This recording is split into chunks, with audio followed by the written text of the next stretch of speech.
Police भरती 2022 आणि 23ची आणि काउंटिंग 2024ची का असे असंख्य प्रश्न घेत सुषमा अंधारे हे कालपासून आझाद मैदान या ठिकाणी उपोषणाला बसल्या आहेत। आपल्यासोबत थेट संवाद साधण्यासाठी ठाकरे गटाच्या नेत्या सुषमा अंधारे आहेत। ताई TV9 मध्ये स्वागत आहे। आपण चक्क काल 10 वाजल्यापासून आता 10 वाजत आले तरी देखील उपोषणाला बसला आहे, काय तोडगा निघाला? नाही, काही तोडगा अजून निघालेला नाही। काल शंभूराज देसाईंचे 2-3 निरोप आलेले होते, मात्र त्याच्यामध्ये त्यांनी असं सांगितलं की शंभूराज देसाई आपल्याला डेलिगेशनला भेटू इच्छितात। आमचं म्हणणं आहे की होम डिपार्टमेंटशी संबंधित प्रश्न आहे, शंभूराज देसाईच्यात काय करतील?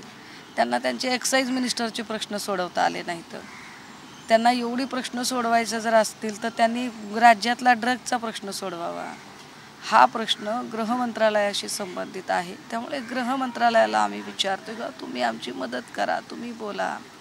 ही एवढी सगळी मुलं आहेत ना, आता 2 लाख मुलं दादा अफेक्टेड होतं। एका लेकराच्या कुटुंबामध्ये 8 माणसं जरी आपण गृहीत धरली ना, तर 15-16 लाख लोकसंख्या अफेक्टेड आहे।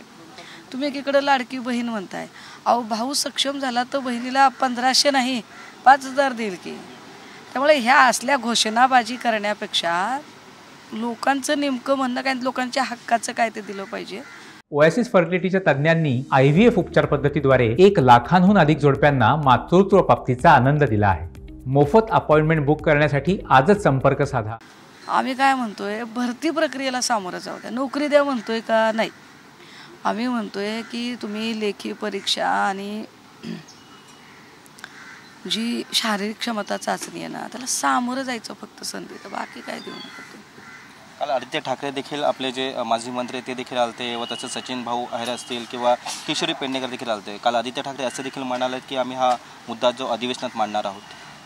होय, आज सभागृहामध्ये खालच्या आणि वरच्या दोन्ही सभागृहामध्ये हा मुद्दा मांडला जाईल आणि दोन्ही सभागृहामध्ये पक्षाच्या वतीने या संबंधाने क्लॅरिफिकेशन गृह मंत्रालयाकडून मागवलं जाईल आणि मला वाटते सभागृहाच्या आत आणि सभागृहाच्या बाहेर अशी दोनही पातळीवर आम्ही या विद्यार्थ्यांची ही लढाई लढत आहोत, कारण पक्षीय राजकारणाच्या पलीकडे जाऊन या विद्यार्थ्यांचं भविष्य जास्त महत्त्वाचं आहे।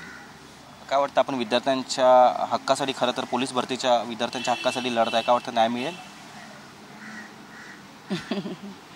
सरकारकडे संवेदना असतील तर देतील न्याय। आम्ही असं समजतो की त्यांच्या संवेदना जाग्या आहेत, बाबा जिवंत आहेत, त्यांनी ठरवायचं काय करायचं काय नाही ते।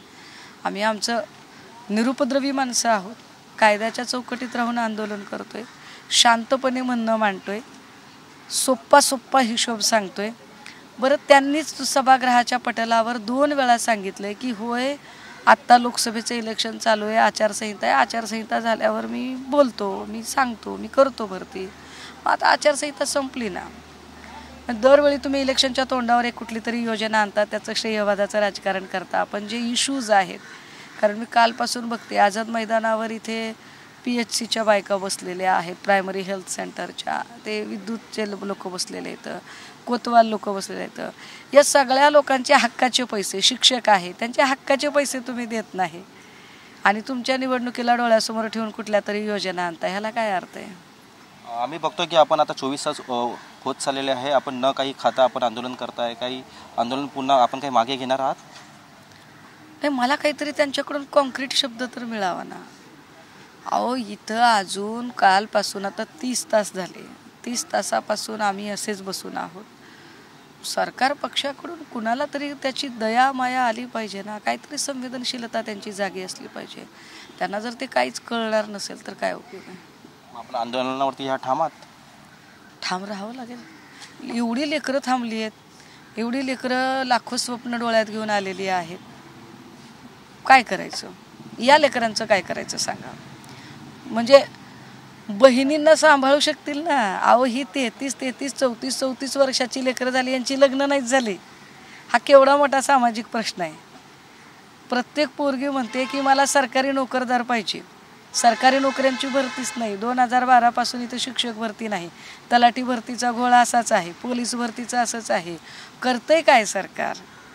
सरकार फक्त इलेक्शन समोर आलं ना की एखाद्या योजनेचं लॉलीपॉप तेवढं दाखवते, पण जे बेसिक प्रश्न आहेत, आम्ही काय म्हणतोय, तुम्ही आम्हाला भीक देऊ नका, तुम्ही मासे पकडून देऊ नका, मासे पकडण्याचं स्किल शिकवा.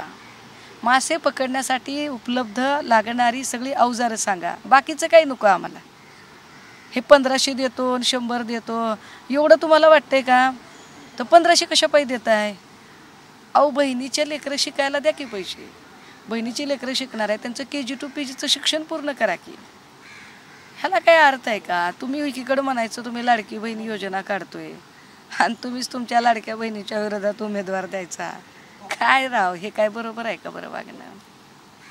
धन्यवाद. आपण पाहू शकतो की जोपर्यंत या पोलीस भरती विद्यार्थ्यांचा जो प्रश्न आहे तो मार्गी लागत नाही, म्हणजे वयासंदर्भात, तोपर्यंत मी इथून हटणार नाही, अशी प्रतिक्रिया ठाकरे गटाच्या नेत्या सुषमा अंधारे यांनी व्यक्त केलेली आहे. कॅमेरा पर्सन कमलेशसह मी रवी खरात, TV9 मराठी, मुंबई.